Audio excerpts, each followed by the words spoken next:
Thank you so much, Rosanna Adams, for speaking to CNN News 18. I understand that last 24 hours have really been hectic for you and the other MPs in Maldives. In fact, we in India have been getting the videos and footages of the scuffle, the fight, and manhandling of the MDP MPs by the MPs from President Muizzu's party. In fact, we were also told that the parliament was locked, the doors were locked, and your party MPs were made to wait outside. I mean, can you please explain it to us that what all happened in last 24 hours and what is the reason just because your party decided to block the approval of the names for the 4 cabinet portfolios? Yeah, actually, that was how it all started. Our party parliamentary group decided that we will not be giving approval for 4 of the ministers. And I think the president was expecting all the names to be approved. And after we came to that decision, that was when, as you said, they locked the parliament doors and wouldn't let us come into the chamber. And then there was a lot of ruckus there, and whistles were being blown, and they wouldn't allow the session to continue, and a lot of manhandling as well, as you just mentioned. So basically, the whole parliament was in chaos yesterday from the morning until late at night, and we were able to take the vote today at the 1 o'clock session, which also started with a lot of ruckus, but we were able to continue the session from some point. I think mostly because our parliamentary group leader said that if they were not going to allow us to take the vote, we will be increasing the number of ministers that we were not going to give approval to. Also, would like to understand from you that the way Mr. Muizzu and especially his party MPs are behaving is undemocratic, unparliamentary, and especially, I have personally gone through the videos that I have managed to access from my friends in Maldives, and in fact, those videos are. I was shocked to look at those videos, the way MDP MPs and the opposition party MPs were beaten up. In fact, they were not only manhandled, they were beaten up. And the way the whistle were being blown around the speaker's table, which is sacrosanct in any democracy. The speaker is the boss of the house, and that is a sacrosanct place. How do you look at this behavior? And do you see that this is more dictatorial than democratic? And is Mr. Muizzu, is perhaps trying to suppress the democracy in Maldives? From what I believe, the democratic process should be allowed to continue. Whatever disagreements that we might have, it has to be settled through votes. It is very clear in the constitution that the parliament has to give approval to the cabinet. So once the names come up, it's the right of the parliament to decide what names they would approve and what names they would reject, or whether they're going to approve them all. So I don't think by creating chaos inside the parliament is the way to handle such a situation.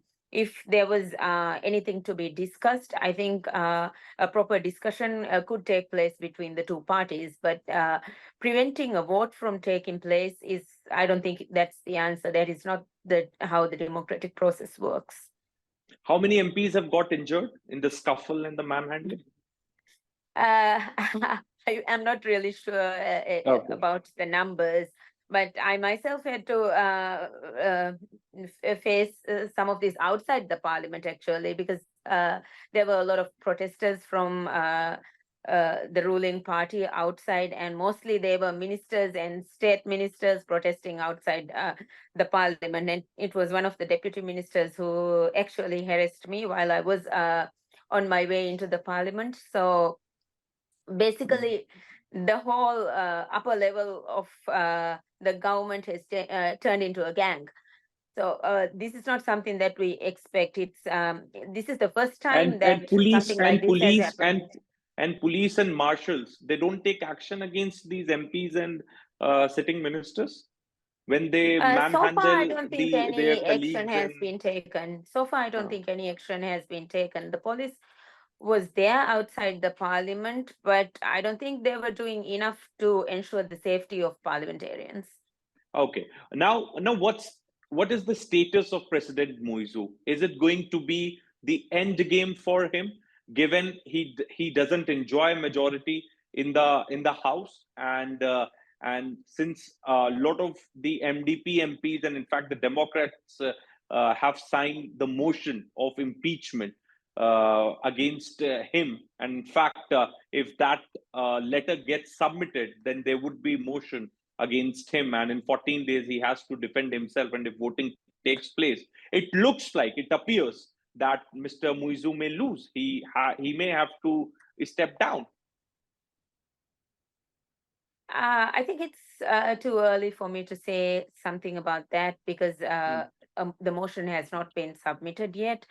Hmm. And the last time there was a talk of this, we saw him bribe 13 MPs into joining his party. So it's a little bit early to say anything about that. So is he still doing back channels, or perhaps involved in some sort of a horse trading to save his chair, or lure the Huh, MPs from the other parties to not vote during the impeachment motion? I didn't get it, pardon? But is he involved in some sort of a horse trading right now to save his position, trying to lure the MPs from the other parties? That's what he did the last time. So yeah, we could expect something like that to happen again. Yeah, which is why I'm saying it's too early to say what the outcome of this is going to be. What he can do? What he can do? What are the options available with him? Um, MPs, he could bribe MPs to shift to his party. Even Okay. today, we saw some MPs defaulting in the breaking the whip line, MDP whip Hmm. line, and voting for some of the ministers that the party had decided to not give confirmation to. So, yeah, I do see that happening. There's a lot of corruption even at this early stage of the government. So, Hmm. yeah, that can be expected. The way he bribed the 13 MPs, the MPs, those who left your party and joined his camp, right? So, Yeah. yeah.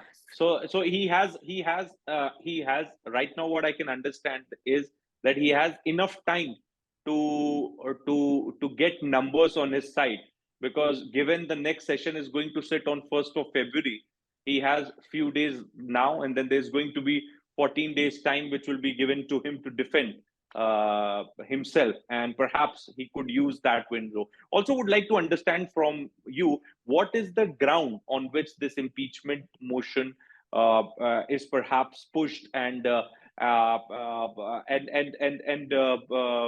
many MPs have signed the motion? I'm not sure about how many MPs have signed the motion yet. Actually, it was, I think, yesterday it was quite spur of the moment action. It was not just us, but even the MPs from the ruling party, they started signing a no confidence motion on the speaker and the deputy speaker. Hmm. And at the same time, our party started signing this motion on the impeachment of the president. So I don't know how it's going to go yet. It's too early to say. It's too early to say. Thank you so much. Thank you so much for speaking to CNN News 18. And perhaps we hope that democracy and democratic values, something which exists, which remain to exist in Maldives forever.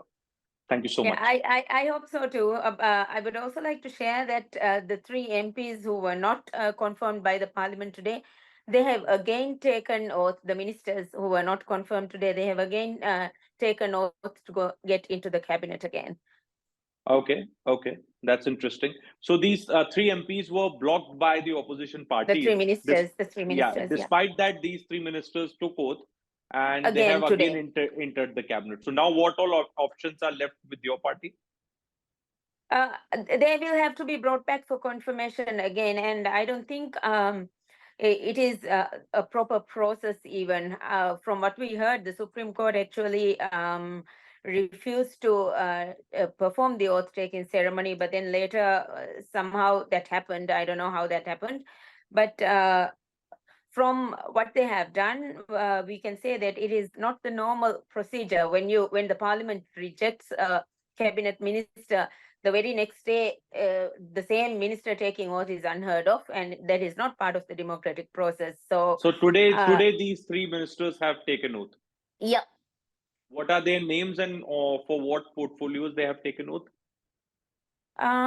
It was the Islamic minister, the Attorney General, and the Housing Minister.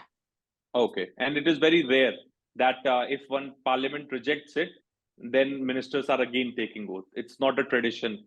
It hasn't happened in the Maldives before, no. It has never happened in the Maldives. Thank you so much. Thank you so much for speaking to CNN News 18. Thanks a lot.